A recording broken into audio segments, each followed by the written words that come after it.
아멘. 오늘 말씀은 알려주고 보여주라 라고 하는 제목으로 말씀 나누겠습니다. 베드로, 야고보, 요한은 지금 아주 놀라운 체험을 했습니다. 예수님을 따라서 높은 산에 함께 올라갔는데요. 그곳에서 예수님의 옷이 광채가 나고 더 이상 휘어질 수 없는 정도의 그런 휘어짐으로 예수님이 변화되어진 것을 보았습니다. 또 게다가 유대인들이 그토록 위대한 지도자다, 위대한 선지자다라고 말하고 있는 그 모세와 엘리야가 예수님과 함께 대화 나누고 있는 그런 장면을 보게 되어진 것이에요. 자, 베드로, 야고보, 요한의 마음이 어땠겠습니까? 아마도 인생 최고의 그 황홀하고 기쁜 마음이었을 것입니다. 6절에서 보았듯이 그가 무슨 말을 할지 알지 못함이더라. 제정신이 아니었다는 거예요. 지금 그 마음에 그 황홀함과 그 기쁨으로 인하여 또한 그 한 부분에서는 이 엄청난 일을 본 것으로 인한 그런 무서움과 두려움 때문에 제정신이 아니었다라고 하는 것이에요. 사람이 이렇게 놀랍도록 좋은 일을 경험하면 자연히 하고 싶은 것이 있습니다. 그게 뭘까요? 놀라운 일을 경험했어요. 아주 좋은 일을 경험했어요. 그러면 자연스럽게 하고 싶은 것이 생기는데 그게 뭐예요? 바로 자랑이에요. 자랑하고 싶은 거죠. 지금 그 자리에는 12제자가 다 함께 모였던 자리가 아닙니다. 특별히 3명, 베드로, 야고보, 요한 이 3명만 예수님의 택함을 받아서 그 모습을 보았던 것입니다. 그러니까 나머지 제자들에게 이 사실을 얼마나 알려주고 싶었겠습니까? 아마도 다른 제자들보다 뭔가 이 세 사람은 뭔가 내가 특별하구나, 뭔가 내가 중요한 사람이구나 라고 하는 그런 사람이 된 것처럼 느꼈을 거예요. 자, 그래서 마음에 얼른 내려가서 다른 친구들에게 이 사실을 말해줘야지 하는 그런 마음을 품고요. 내려가서 어디서부터 얘기해줘야지 하면서 지금 머릿속에 어디서부터 얘기해줘야 될지에 대해서 이렇게 계획을 짜고 있는 그런 기대하는 마음으로 지금 내려가고 있었을 거예요. 자, 그런데요, 그때에 예수님께서 이런 말씀을 하시는 겁니다. 9절, 너희들 내가 강력히 말하는데 지금 보았던 것을 아무에게도 말하면 안 돼.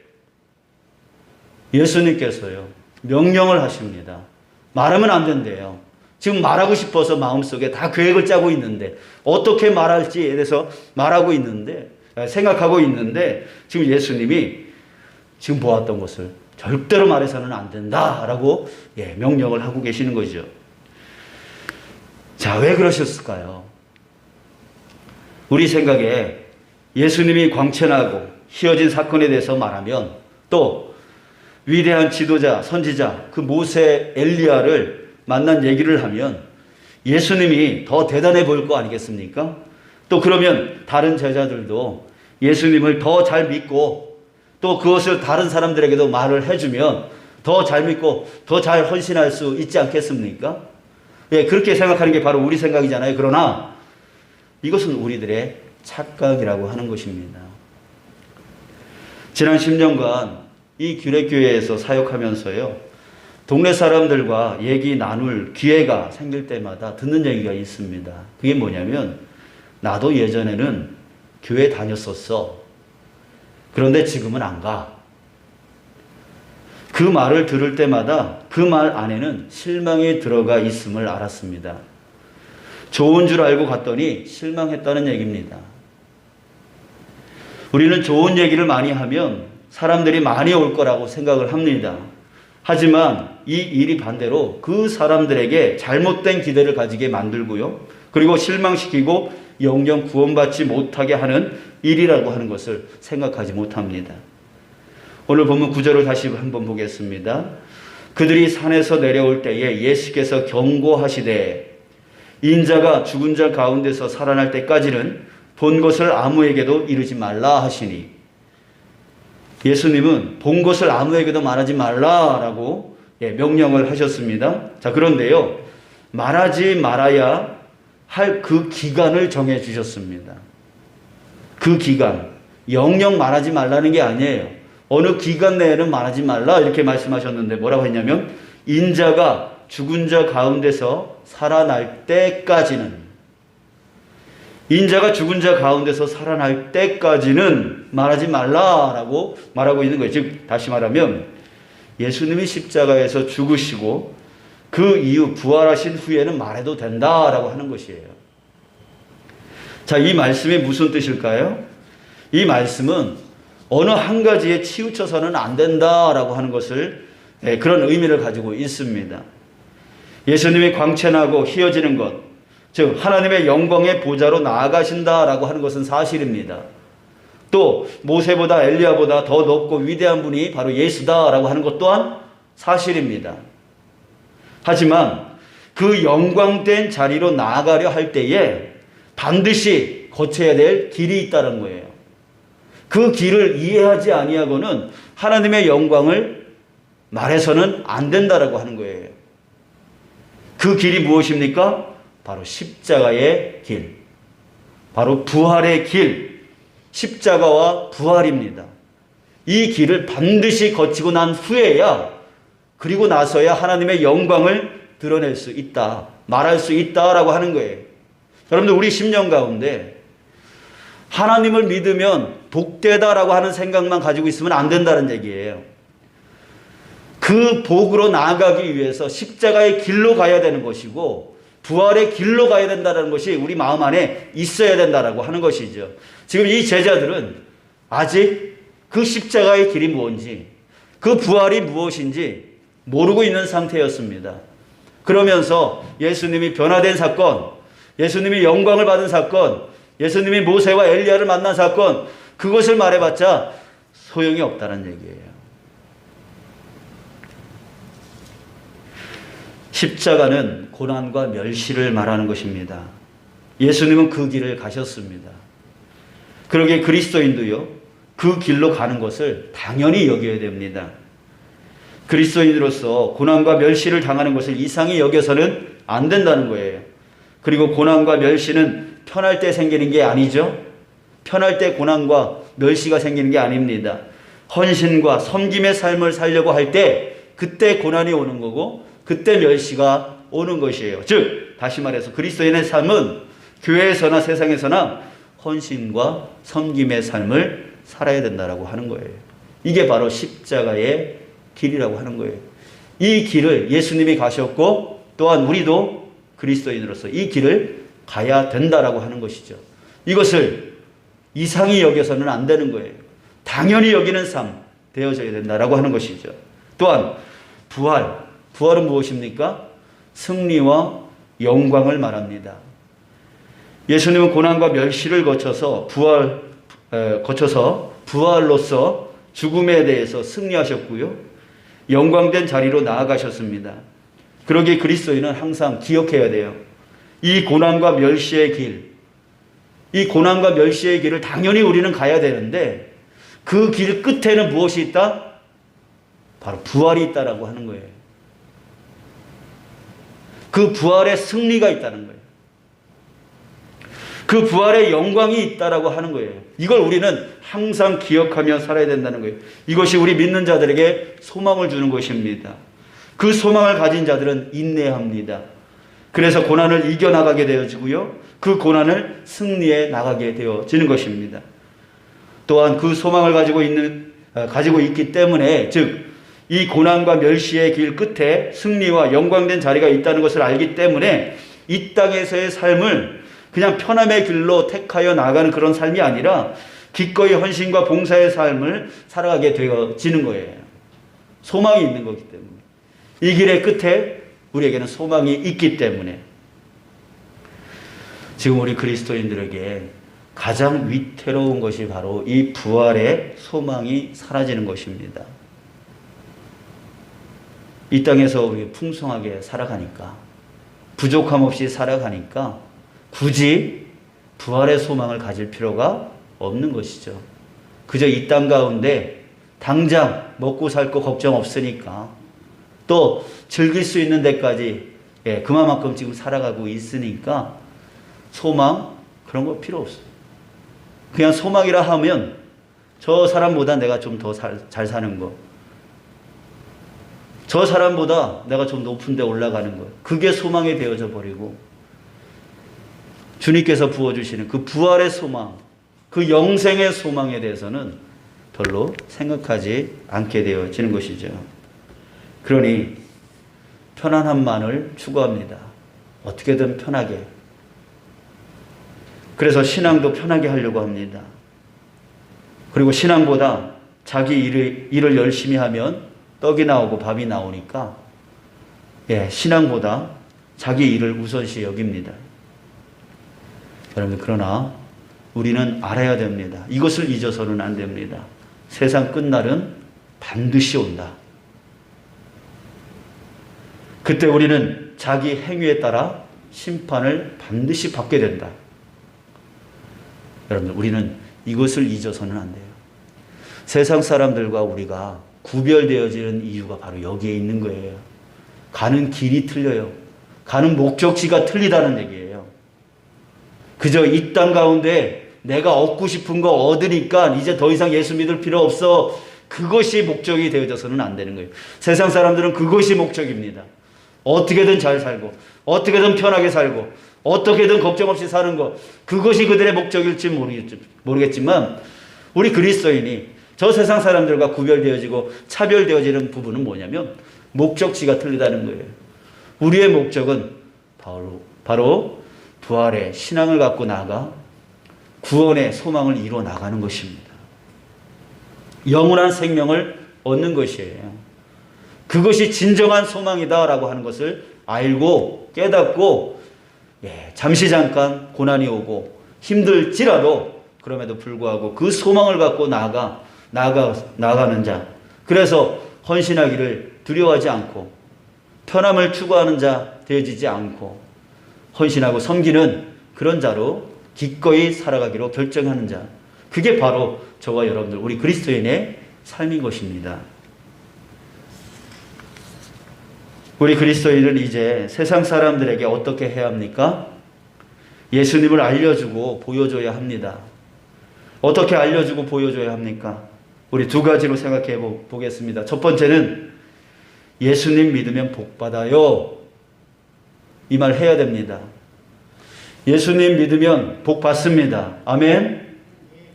그러나 여러분들, 그 복이 저들이 원하는 그 복으로만 끝나면 안 됩니다. 예수님 믿으면 건강해지고, 예수님 믿으면 돈 많이 벌고, 예수님 믿으면 승진하고, 예수님 믿으면 좋은 일 많이 생긴다는 것에 끝나버리면 안 돼요.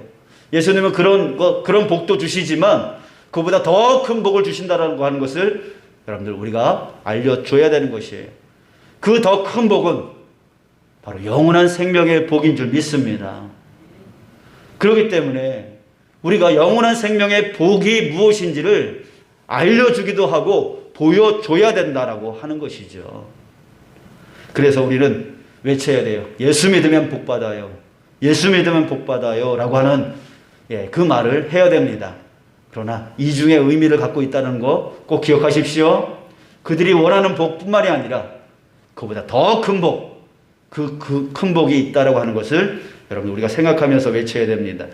두 번째는 뭐냐면 반드시 이 첫 번째 우리가 알려주고 보여줘야 되는 것과 병행해야 되는 것입니다. 그것이 무엇이냐면 바로 예수님 믿으면 복 받아요 라고 했으니까 그들에게 예수님 믿어 복 많이 받는 삶을 보여주는 것뿐만 아니라 예수님이 가신 그 길, 바로 고난의 길을 기꺼이 쫓아가는 삶을 살아야 된다라고 하는 거예요. 이 삶이 없이 예수님 믿으면 복 받아요 라고 말하면 그들이 원하는 복을 얻게 되어지는 줄만 생각하는 거예요. 편한 삶이 아닌 고난을 마다하지 않는 삶, 즉 교회와 지역과 세상을 향한 섬김과 헌신, 사랑을 나누는 삶을 살아가는 것입니다. 우리가 보여줘야 할 삶이 바로 이 삶이라고 하는 거예요. 믿지 않는 사람들이, 신앙이 연약한 사람들이, 또 요즘 청년과 청소년들이 교회를 떠나잖아요. 다음 세대가 없대요. 지금 한국교회의 미래가 아주 암울합니다. 청년들, 청소년들에게 또 어린 아이들에게 관심을 갖질 않아요. 힘드니까, 경제적으로 어려우니까 그들에게 관심을 갖는 것은 밑빠진 독에 물 붓기라고 생각을 해버리는 게 지금 한국 교회의 고질적인 문제입니다. 다음 세대가 없어요. 그냥 현실만 바라보고 살아가요. 지금 그래서 믿지 않는 사람들이, 신앙이 연약한 사람들이, 또 청년, 청소년들이 교회를 떠나가고 있는데요. 그 이유가 무엇이냐면 바로 실망입니다. 실망을 하고 있습니다. 그들이 무엇에 실망을 하는 겁니까? 예수 믿으면 복 받는다고 했는데 복이 없어서요? 아니에요.